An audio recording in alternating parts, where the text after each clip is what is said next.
Hi guys, so today I'll be explaining the overview of the cell, including the cell theory and comparison of prokaryotes and eukaryotes and structure of plants and animal cells. So first, let's talk more in depth about the cell theory. So the cell theory is responsible for the fundamental theories of biology, and it is crucial to acknowledge these three rules.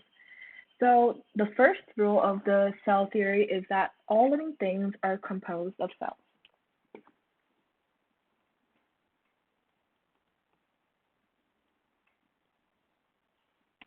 It's not pretty.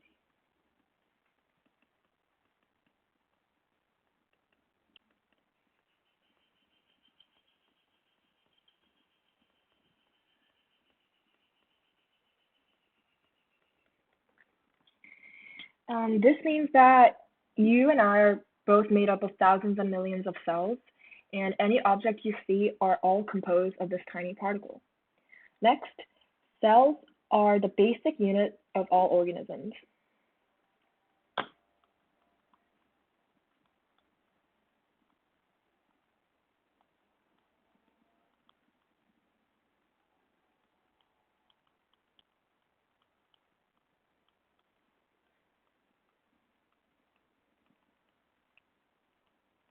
Basically, this rule states that the cells are the building blocks of life.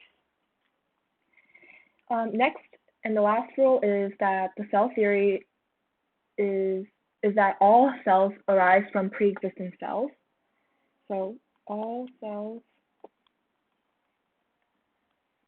arise from pre-existing cells. Why is it not?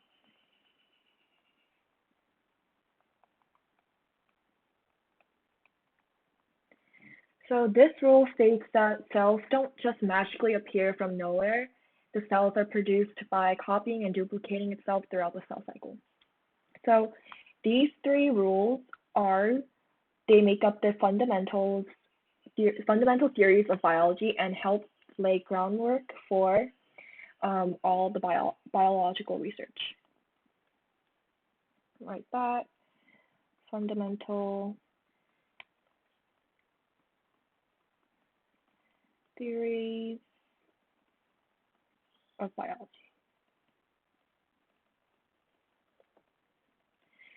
Now we know that all living things are made up and composed of cells. But however, all the cells are divided into two varieties. So there are the prokaryotes and the eukaryotes. No matter what kind of cell they all fall into these two categories. The prokaryotes and eukaryotes are two different varieties. For example, prokaryotes have no nucleus or other internal membranes. Therefore, all bacteria fall into this type. So we can write that. Example, bacteria. Oops, sorry.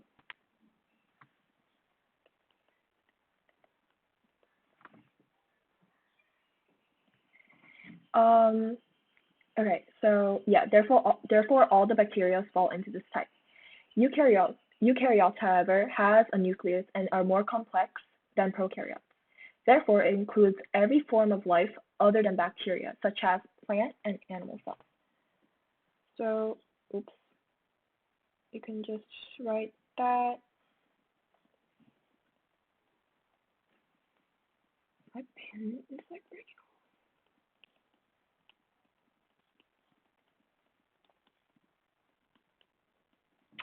So let's look more in depth between the differences between these two categories. So, mentioned before, prokaryotes have no nucleus or membrane-bound organelles. Therefore, the organelles just float within the cell. So you can write that prokaryotes have no nucleus.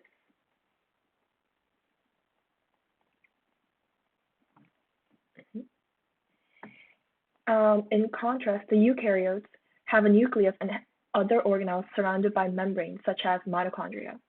We can write that has nucleus.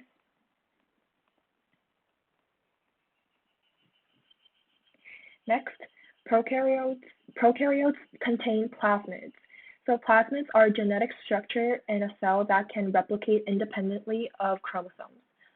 But however, plasmids are uncommon in eukaryotic cells. You can write that contains plasmids and no plasmids.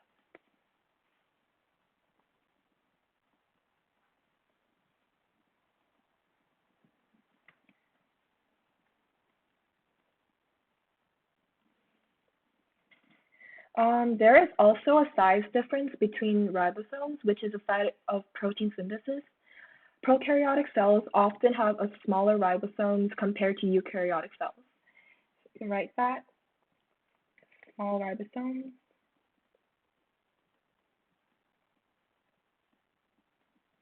And large.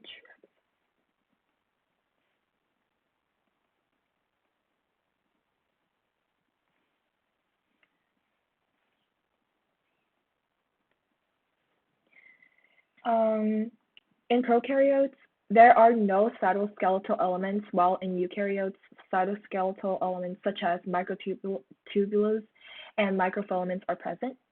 So we can write that. No cytoskeletal elements.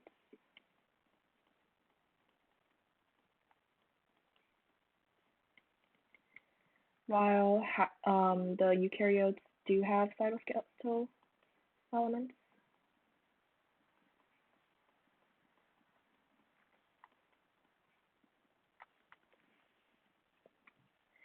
Another difference is that prokaryotes can be aerobic or anaerobic. Um, However, majority of eukaryotes are aerobic, meaning that they require oxygen in order to respire. So like that, they are anaerobic.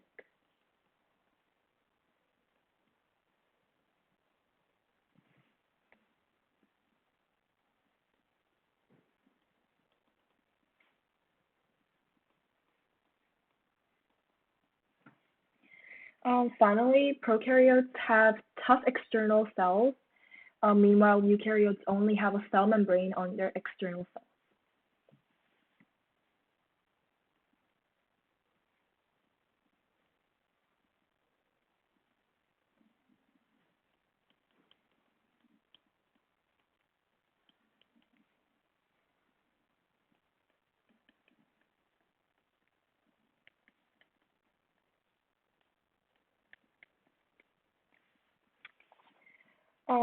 And this list completes most of the major differences between a prokaryotic cell and a eukaryotic cell. Though these two cells might come off as two completely different cells, they do share some similarities. First,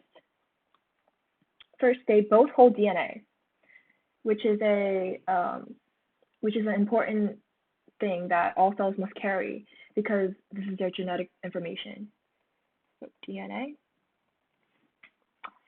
And next, they both have ribosomes, which makes protein for the cell.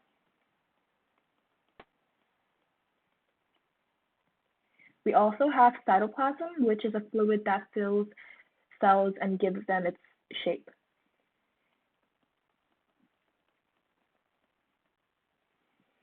And lastly, they both have cell membrane that controls what goes in or out of the cell and maintain homeostasis.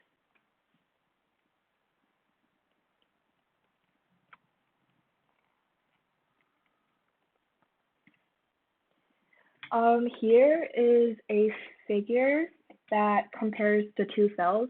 As you can see, in a prokaryotic cell, many of the organelles are loosely compacted, and are less complex compared to the eukaryotic cell.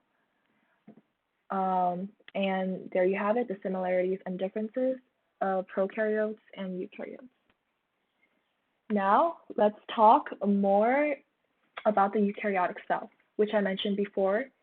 it contains every form of life other than bacteria, more specifically plant and animal cells. So between these two cells, there are also many similarities and differences. So let's start with the similarities.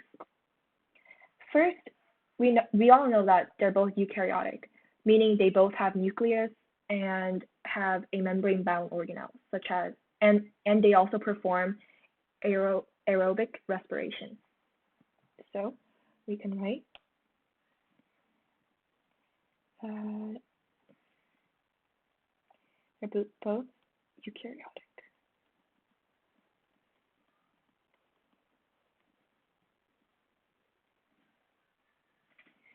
They also both have this organelle called rough and smooth endoplasmic reticulum. This it is a system of membrane channels that transfers the cytoplasm, and we will talk more about the functions of the ER later. But you can also note that both contains rough and smooth ER.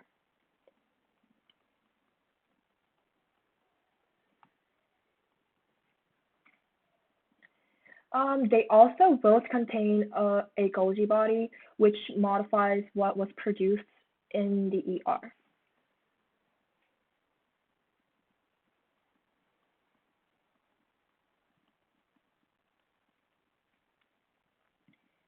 And they also both contain mitochondria, which is a powerhouse of the cell.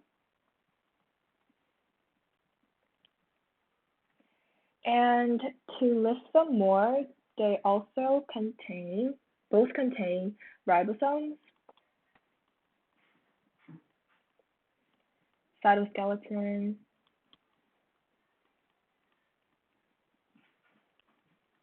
cytoplasm, and a cell membrane. And if you're confused, don't worry. We will talk more in depth about the functions of these organelles later on. And now, moving on to the differences. The plant cell has a cell wall, while animal cells don't.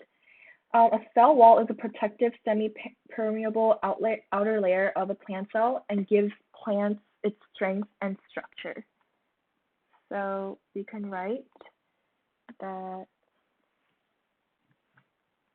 I'm going to abbreviate it. Plant cell has a cell wall.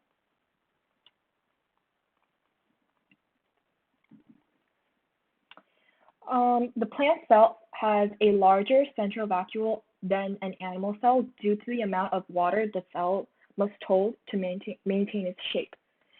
Because the plants don't have the ability to move freely like animals, they possess a larger vacuole as a reservoir in an unfavorable condition. So we can write that the P cell, it's like not writing.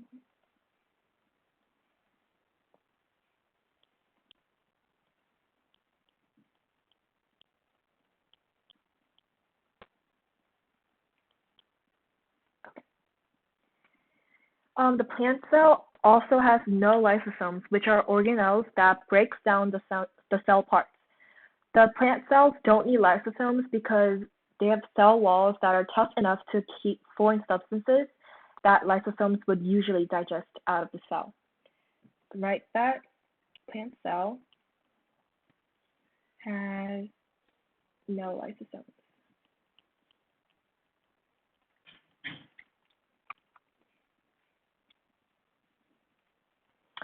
The most crucial difference between an animal cell and a plant cell is that the plant cell has a chloroplast. So a chloroplast are a food producers of the plant cell, and it works to convert light energy of the sun into glucose that are usually used by cells. Again, because the plant cell cannot move freely to catch food, they have chloroplasts that produce glucose without moving. Right, that plant cell has chloroplasts.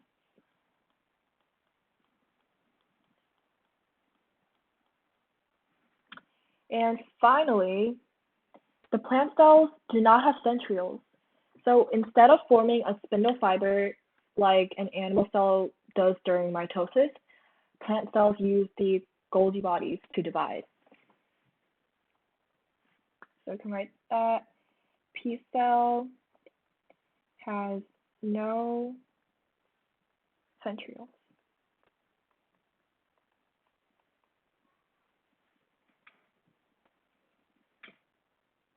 Great.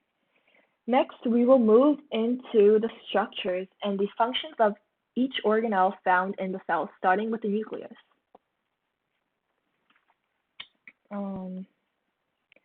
So,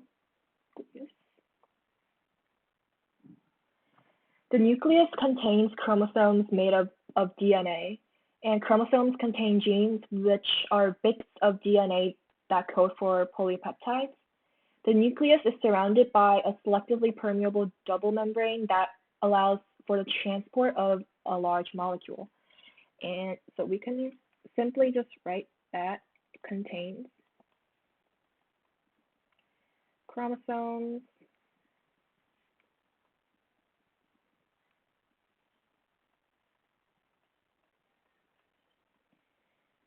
made up of DNA.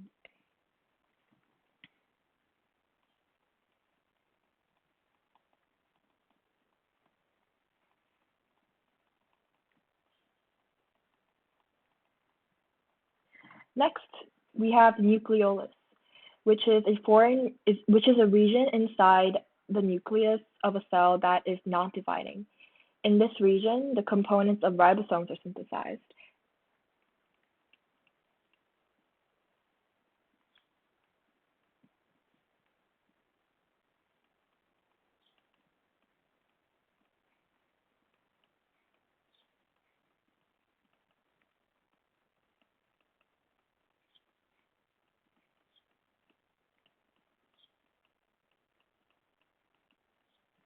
And next, we have the ribosome.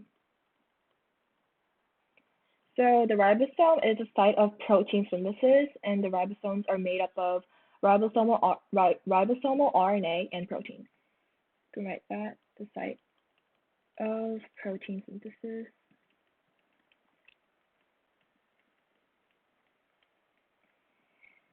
Okay. Next, we have the endoplasmic reticulum, or ER.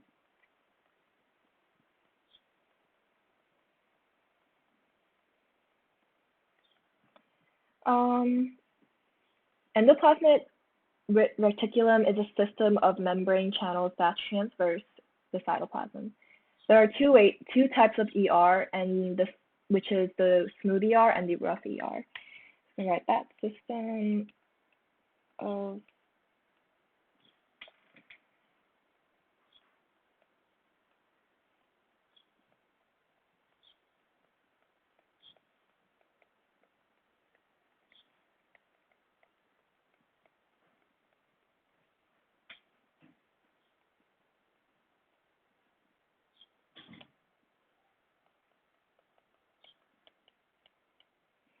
and within it, we have two types, the smooth ER and the rough ER.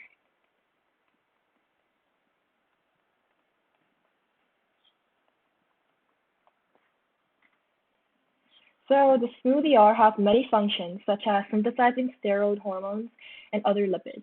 It connects rough ER to the Golgi apparatus, and it also detoxifies the cell. The rough ER is studded with ribosomes, so it is a site of protein synthesis as well as a transport throughout the cytoplasm. Next, we have the Golgi apparatus.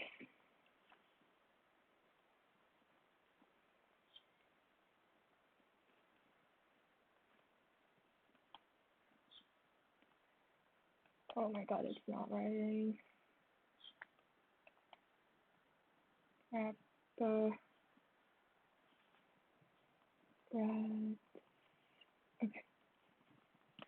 So the Golgi apparatus lives near the nucleus, and it modifies, stores, and packs substances produced in the rough ER. So we could just say modifies substances from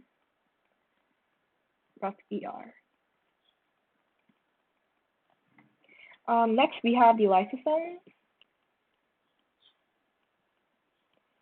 The lysosome is a site of intracellular digestion, or in other words, it helps break down and recycle cell parts, and this is how the cell renews itself. Breaks down and recycle cell parts.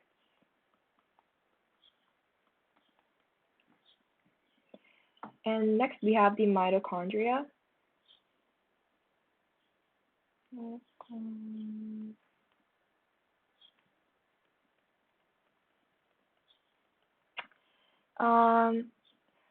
Mitochondria is a site of cellular respiration, and it consists of an outer double membrane and a folded inner membrane called the cristae. And it is important because this is basically the powerhouse of the cell.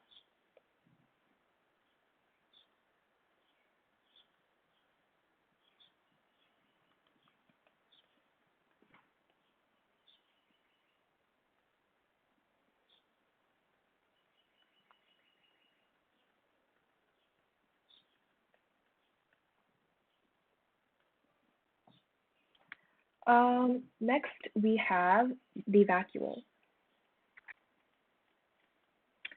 The vacuole is a single membrane bound structure that stores substances for the cell. And mentioned before, the plants have larger vacuole than animal cells due to the amount of water the cell must hold to maintain its shape.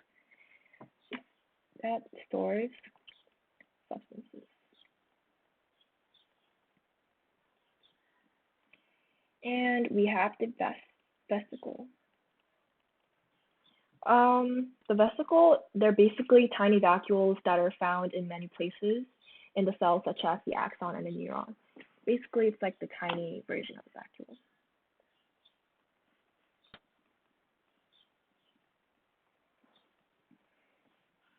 Next, we have the plastids. So, the plastids are a double membrane organelle that are only found in plants and algae, and they are divided into three types: the chloroplasts, the leucoplasts, and chromoplasts. So, you can write that.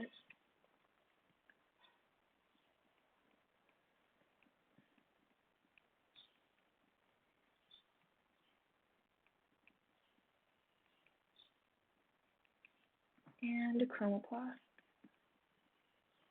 Oh, sorry.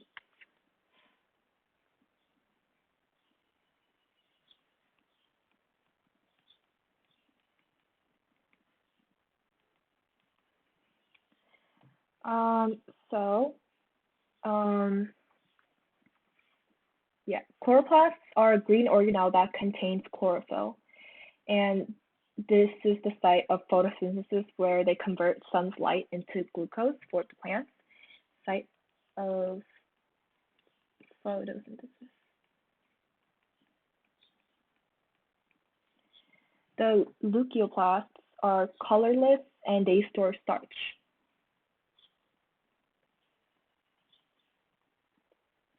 And chromoplasts store pigments that are responsible for colors such as red, orange, yellow, and these chromoplasts are found in your fruits such as carrots and tomatoes.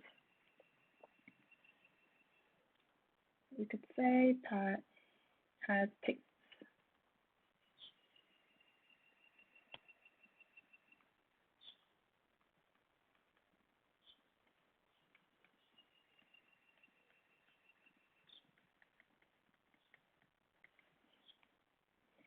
Next, we have the cytoskeleton. And this cytoskeleton of a cell is a complex network of protein filaments that extends throughout the cytoplasm and gives the cell its shape and enables it to move. So we can write that. Give cell its shape and enables them to move.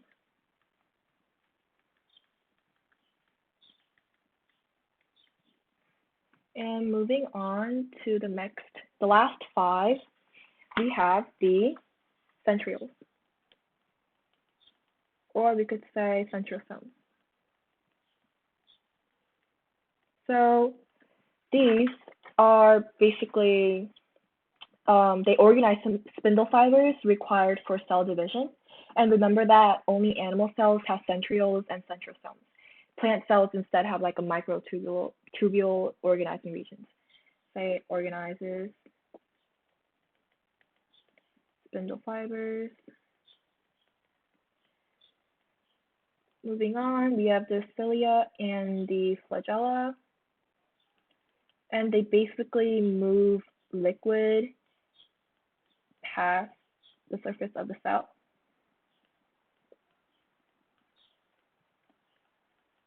Allowing the cell to move. And then we have the cell wall. And this is a protective outlayer of a plant cell. Protective outlayer of a plant cell. And this structure is not found in animal cells. Next, we have the cytoplasm or cytosol. And this basically gives the cell its shape.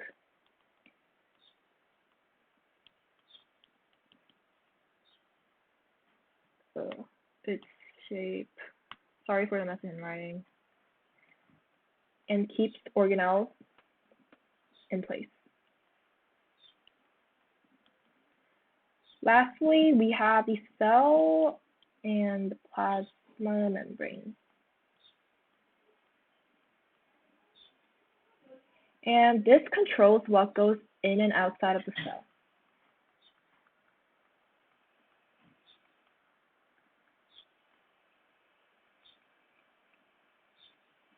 Out of the cell. Cell and plasma membrane is a selectively permeable membrane that controls what goes in and out of the cell. Okay, so that concludes today's lesson about the overview of the cell. So today we discussed about the cell theory, which laid out the fundamentals of biology. We also compared the two prokaryotes and the eukaryotes and the similarities and the differences between them. And we also compared between the animal cell and a plant cell. And finally, we looked at the functions and the structures of the cell. I hope you guys enjoyed this lesson, and if you guys have any questions or what I should review next, please comment down below. Thank you.